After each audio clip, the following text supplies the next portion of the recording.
of course, you probably couldn't have anticipated what would happen to John Piper in his ministry role and the voice that God has given him. But what was that like for you to be watching your friend and Yeah. long-term ministry colleague become the figure that he's become in the world of evangelical Yeah. Christianity? I remember early on, even when I was a student at Bethel, and John was mainly in the classroom, so I experienced him there, but I also heard him preach in the Bethel Chapel and teach in a couple other places. And I always wondered why he wasn't on the radio, because I was listening to Christian radio, and there's some really wonderful preachers on Christian radio, but John just seemed like he had so much to say. And so, um, it's been amazing to watch the, the his pulpit ministry being recorded and cassettes going out to our missionaries and then getting passed around and passed around and passed around um, and uh, I never felt surprised that it was being received so well, just because I knew how I was fed Sunday after Sunday, just under his preaching. And so it was just a joy to watch others discover that, and his passion to spread the passion was exciting. Of course, then he wrote Desiring God, Meditations of a Christian Hedonist, and I remember him saying that when he got his first copy from the publisher before it was released in the bookstores, he just said he just held it and just trembled and realized that this could be so dangerous, to be recognized as an author and what it might bring. And he just prayed that God would guard him from pride, but at the same time that God would just give him the joy of spreading the word. And so he established the Christian Hedonism Expansion Fund, CHEF, which was the precursor to Desiring God.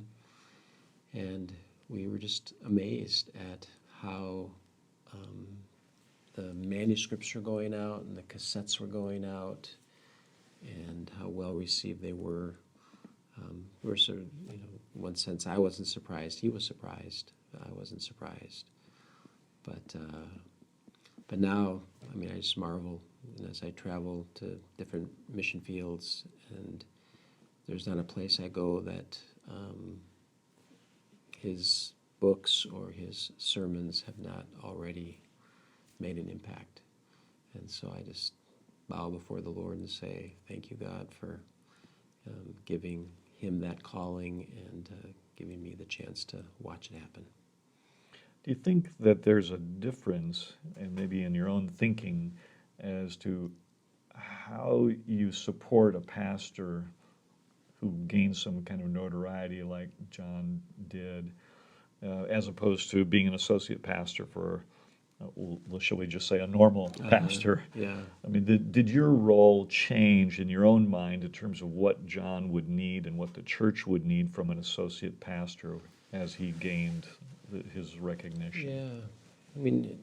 John was an amazing pastor to work with and to work under, because he was so good about just delighting in how the other pastors at Bethlehem were put together, and just gave us so much freedom to follow the Lord's leading.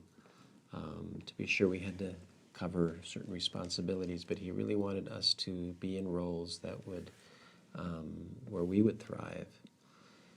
And I think one of the things that we felt called to was to celebrate the gifts that God had given John to preach in a way that was influencing people way beyond Bethlehem.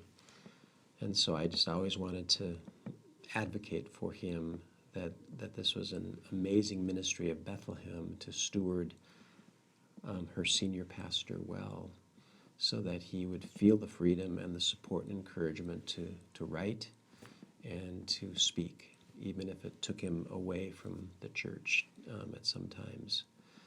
So in Bethlehem, I think really welcomed that ministry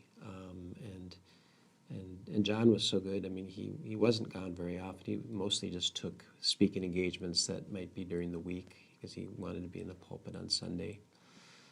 But I think it really the church was just a great environment for him to feel the freedom to preach beyond Bethlehem.